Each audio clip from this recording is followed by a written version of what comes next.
Hazırda bu mövzunu davam etdirək. Qonağımız siyasi şərhçi Vəli Əlibəyovdur. Vəli bəy, xoş gəlmişsiniz. Salam. Gəlin elə son xəbərdən başlayaq. Husilərin açıqlaması, İrandan vaxt gözləyirlər sözün açığı.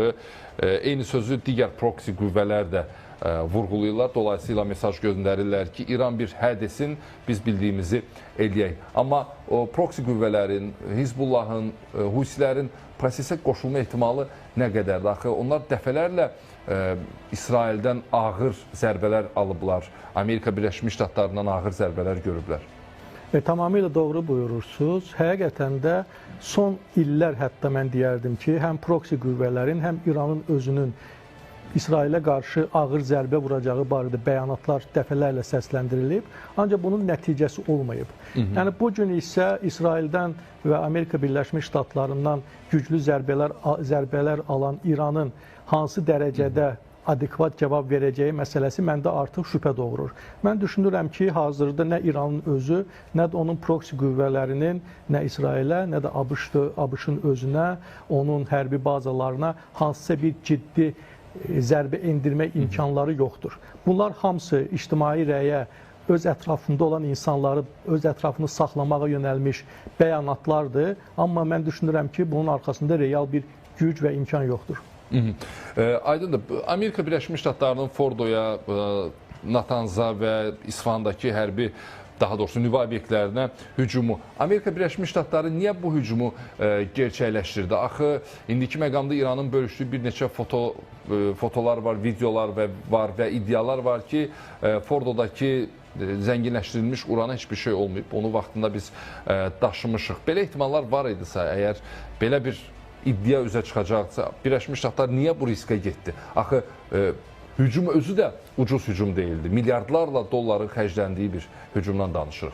Razıyam sizinlə. Hücum həqiqətən də maliyyə baxımından çox bahalı bir hücum idi. Ancaq bu hücum bir neçə aspektdə vacib idi Amerika Birləşmiş Ştatları üçün. Birinci, dünyaya öz qüdrətini göstərmək üçün. Yəni, Amerika Birləşmiş Ştatlarının bu hücumu həyata keçirdiyi silah dünyada demək olar ki, başqa ölkələrdə yoxdur. Həm o təyyarə, həm də o 60 metrdən də dərinliyə təsir edə biləcək raketlər. Yəni, bu birincisidir. Bilirik ki, dünyada gərginləşmə davam edir və Amerika Birləşmiş Ştatları öz gücünü nümayiş etdirməlidir. İkinci, biz bilirik ki, İsrail dövləti son hücumları ilə İranın demək olar ki, hərbi hava qüvvələrini tam iflic edib, onları göyə tam sahib çıxıblar və belə olan halda qələbə yaxınlaşır və Amerika Birləşmiş Ştatları bu qələbədə özünə də bir pay qazanmaq istəyirlər. Yəni, bu ikinci bir istiqamətdir. Üçüncü istiqamət, bəli, İran deyə bilər ki, orada artıq heç bir şey qalmayıb, biz onların yerini dəyişmişik. Amerika Birləşmiş Ştatları bunun əksini deyə bilər. Biz elə bir zamanədə yaşayırıq ki, müharibə artıq tək silahla aparılmır, bu informasiyalarla da aparır. Və biz bugün deyə bilmərik ki, bunların dediyinin hansı həqiqətdir. Ona görə də mən nə İranın, nə də ki, Amerika Birləşmiş Ştatlarının dediklərini hələ ciddi qəbul etmək fikrində deyiləm. Hətta orada radiasiya təhlükəsizliyinin olub-olmaması barədə də deyilənləri hələ demək olar ki, ciddi qəbul edə bilmirəm. Prosi dünən dedi, heç bir sızma yoxdur, amma bugün onların açıqlamasını deyilir ki, müəyyən dərəcədə sızma var. Əlbəttə, bilirsiniz, sızmanın olması barədə hansısa bir açıqlama, bu tək İranın özündə yox, ümumiyyətlə bütün regionda çox ciddi bir proseslərə təkan verə bilər. Yəni, o baxımdan da həm Amerika Birləşmiş Ştatları, həm elə İranın özü çalışacaq ki, sona qədər belə bir hadisə baş veribsə, bunu gizlətsin. Ona görə də biz bu günləri deyə bilmərik, Amerika Birləşmiş Ştatları o dediyiniz hərbi nüvə obyektlərinə hücumundan sonra öz istəklərinə nail ola bilib, yoxsa yox. Bunu bir müddətdən sonra biz yəqin ki, daha dəqiq biləcəyik. Bu arada bir açıqlama var idi Ağ Evdən. Dedilər ki, nüvə obyektlərinə hücum bir dəfəlik akt idi. Bu isə elə şərh edilə bilər ki, bir dəfə lazım idi, bunu da reallaşdırdılar. Ümumiyyətlə, hadisələrin gedişatına verilən açıqlamalara baxanda Birləşmiş Ştatların bu cür bir dəfəlik akt əməliyyatlarının davam edəcəyini gözləyək, yoxsa artıq elə bir ehtiyac yoxdur? Mənə elə gəlir ki, belə bir aktlara ehtiyac olacaq və dəfələrlə olacaq. Niyə görə Amerika Birləşmiş Ştatları bunu bir dəfəlik akt kimi qələmə verir? Biz bilirik ki, ABŞ administrasiyası bunlar daha çox bir növ özünü qorumağa çalışır və bunu deməklə onlar bir növ həm proksi qüvvələrin, həm də İranın ABŞ-a qarşı mümkün zərbələrinin qarşısını almaq üçün bunu ediblər. Bu bir. Niyə görə bu davamı olacaq? Çünki son məqsəd həm İsrailin, həm də Amerika Birləşmiş Ştatlarının İrandakı son məqsədi İranda hakimiyyət dəyişikliyinin həyata keçirilməsidir, rejimin dəyişilməsidir. Bunu təkcə raket zərbələri ilə və ya ki, təyyarə hücumları ilə həyata keçirmək əlbəttə ki, mümkün olmayacaq. İstənilən halda burada, bayaqki ekspert də bunu qeyd etdi, quru əməliyyatlarına ehtiyac olacaq. İsrail bunu tək başına etmək iqtidarında deyil, çünki burada ən azı əhali arasında və hərbi qüvvələrin sahib nöqteyi nəzərindən yerlə göy qədər fərq var. Amerika Birləşmiş Ştatlarının hərbi qüvvələrinə ehtiyac olacaq. Ona görə düşünürəm ki, hərbi əməliyyat başlayan zaman burada Amerika Birləşmiş Ştatları mühüm rol oynayacaq. Amma onu da qeyd etmək lazımdır ki, daha doğrusu quru əməliyyatı bizim ağlımıza gəldiyi quru əməliyyatlarından olmayacaq. Misal üçün 90-cı ildə olan İraqdakı səhrada fırtına əməliyyatının olmayacaq. Tutaq ki, minlərlə, 10 minlərlə əskər meydana çıxıb, yəni tank döyüşü olsun. Bu daha çox demək olar ki, xüsusi bir əməliyyat olacaq, xüsusi təyinatlıların bir günlük, 2 günlük bir əməliyyatı olacaq və bu əməliyyat nəticəsində İran rəhbərliyi və İran ordusunun başında duranlar zərərsizləşdiriləcək və bununla da İran kapitulyasiyaya məcbur ediləcək. Onda siz bu müharibənin hələ bir xeyli müddət davam edəcəyini proqnoz edirsiniz? Düşünmürəm ki, xeyli müddət. Mənə elə gəlir ki, ən uzağı, yaxın 2 həftə ərzində proses başa çata bilər. Hətta ola bilər ki, biz efirdən çıxandan sonra da bu proses baş versin. Aydındır. Gəlin Araqçının deməli, Moskva səfərini biraz danışaq. Son xəbərlər var əslində, amma mən onları yeniləməkdə bir balaca çətinlik çəkirəm hazırda. Amma əldə etdikcə bunları sizinlə bölüşəcəyik. Araqçının təcili Rusiya səfəri nə ilə əlaqəlidir? Deyilənə görə İran ali dini liderinin məktubunu Putinə aparıb və orada Rusiyadan əlavə dəstək istəyir İran tərəfi. İran Rusiya ilə strateji müttəfiqdirlər və Ukraynada Rusiyanın irəliləməsində, Ukrayna şəhərlərini yerlə yeksan edilməsində İranın Rusiyaya verdiyi silahların böyük əhəmiyyəti olub. Yəni hazırda da İran ola bilsin ki, bunun qarşılığını gözləyir. Necə ki, biz sizə kömək etmişik, indi siz bizə kömək etməlisiniz. Birinci istiqamət bundan ola bilər ki, İran Rusiyadan raket tədarükü istəsin. Çünki İranın da raketləri sonsuz deyil və bəzi məlumatlara görə İrandakı raketlər də ümumiyyətlə silahlar da bunlar köhnəlmiş, yəni modernizə olunmamış silahlardır. Ola bilsin ki, İran Rusiya üçün yeni silahlarla bağlı müraciət edib. Bu birinci istiqamət. İkinci istiqamət... İran Rusiyadan yeni silahlar almaq baxımından. Bəli. Amma Ukrayna müharibəsi buna əngəl ola bilməz? Əlbəttə ki, mən də onu demək istəyirdim ki, Rusiya bunu etməkdə, Rusiyanın imkanı olmaz belə bir şey etməkdə. İkinci versiyondan ibarət ola bilər ki, məktubda Rusiyanın müharibənin bitməsi üçün diplomatik səylərin artılması xahiş olunur.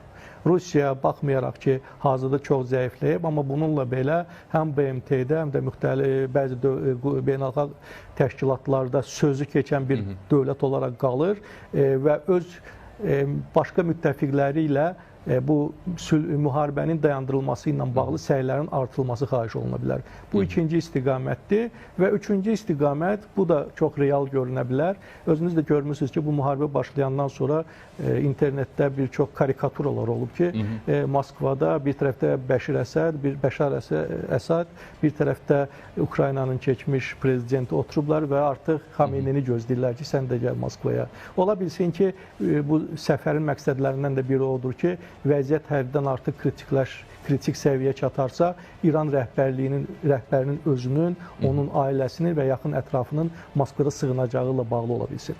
Belə bir ehtimal da var. Yeri gəlmişkən, Putin Araqçı ilə görüşdə İranın bombalamasını təcavüz adlandırıb. Yəni, İsrailin bu hərəkətini təcavüz hesab edib. Bir digər açıqlama Peskovdan gəlib. Deyib ki, Trump İrana zərbə endirmək niyyətini Putinə deməyib. Normalda Putinə niyə deməli idi bunu? Dünən bir sıra açıqlamalar çıxdı. Məsələn, Britaniyadan açıqlama gəldi ki, məlumatımız var idi. İsrail özü qeyd elədi ki, bizim məlumatımız var idi. Bir çox ölkələr, yəni üzdə olan və prosesə dolayısıyla aidiyyəti olan ölkələrdən söhbət gedir. Tramp hamıya deyib, Rusiyaya deməyib.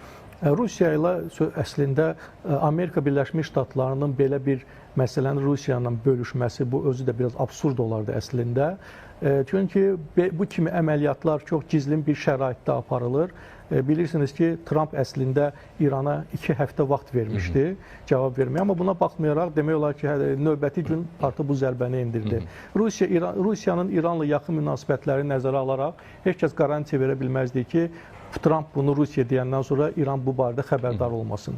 Yəni bu ikinci məsələdir. Bir məsələyə diqqət yetirmək istəyirəm ki, Putinlə bu yaxınları Putinlə soruşanda ki, İrana siz necə yardım edirsiniz? O da çox açıq şəkildə dedi ki, bizim bu günə qədər İranın nüvə obyektlərində 600-ə qədər mütəxəssisimiz çalışır və biz onları hələ də təxliyə etməmişik.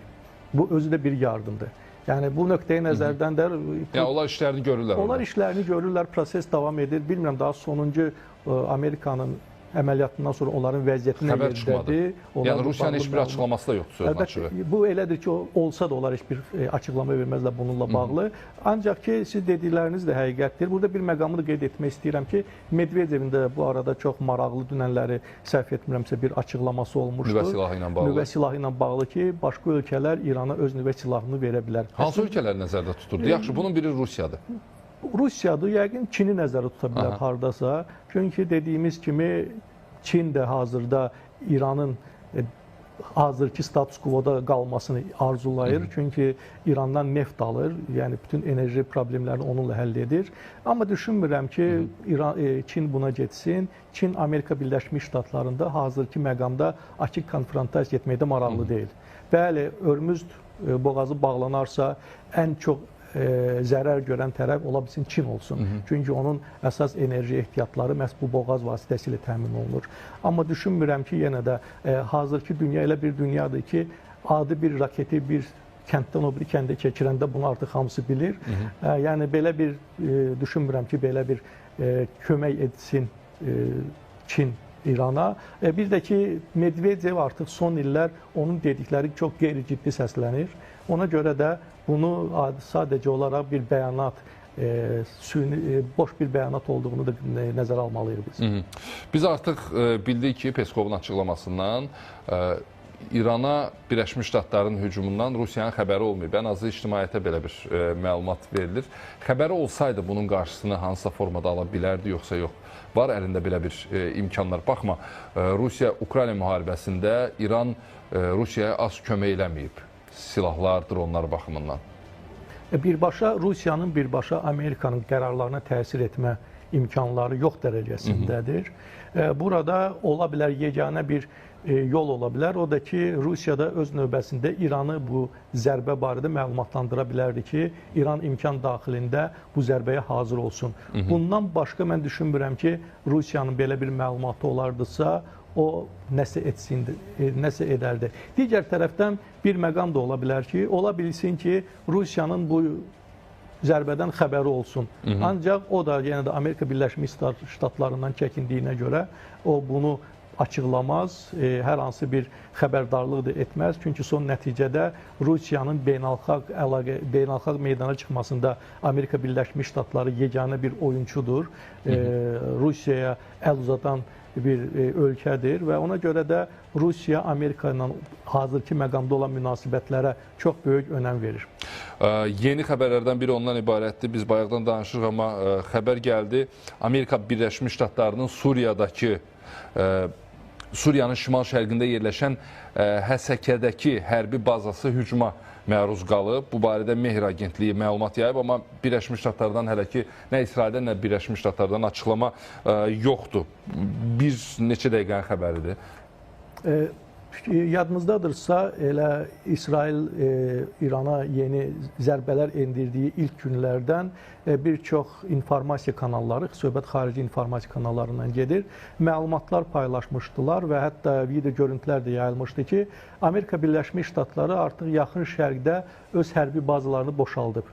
Yəni onlar gözləyirdilər ki, müharibə başlayacaqsa və Amerika Birləşmiş Ştatları da əlbəttə ki, bu müharibədə rol oynayacaq, yaxın onlara deməli yaxın şərqdə olan bazalarına hücum olacaq. Ola bilsin Yəni boş əraziyə hücum ediblər ola bilsin deyirsiniz. ki, boş əraziyə hücum edilsin.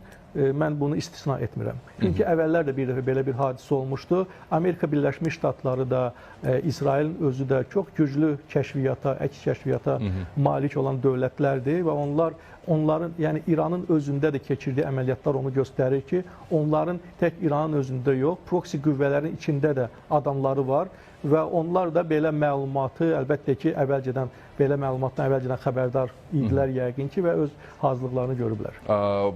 Birləşmiş Ştatlar demişdi bizə, yəni bizim bazalara hər hansısa bir ziyan gələrsə, hücum edilərsə, bunun qarşılığını 5 qat, 10 qat verəcəyik. Bu hələ bilmirik də nəticə necədir, yəni ölən var, yaralanan var, ümumiyyətlə hücumun mahiyyəti nədən ibarətdir. Amma xəbər özü də Birləşmiş Ştatların bazalarına hücum edildi, başlığı bir simvolik məna daşıyır. Bəli, simvolik məna daşıyır. Birləşmiş Ştatlar bunu istəməz çox güman ki, bunun altında qalsın. Əlbəttə istəməz. Ola bilsin ki, o bir dəfəlik hücumun ardı gəlsin, bunun ardınca. Ola bilsin öz əli ilə də olmasa İsrail vasitəsilə və ya ki, elə öz bombardmanlarını qaldırıb, yenə bir neçə istiqamətdə hücumları həyata keçirə bilərlər. Ola bilər proksiləri vursunlar hətta. Aydındır, çox sağ olun. Mən təşəkkür edirəm sizə dəvətimizi qəbul etdiyinizə görə. Diqqətinizə çatdırım ki, İran-İsrail müharibəsinin davam etməsi fonunda biz də proqramlarımızda mütəmadi olaraq ekspertlərlə, siyasi şərhçilərlə davamlı olaraq danışırıq. Qonağımız bu dəfə Vəli Əlibəyov idi.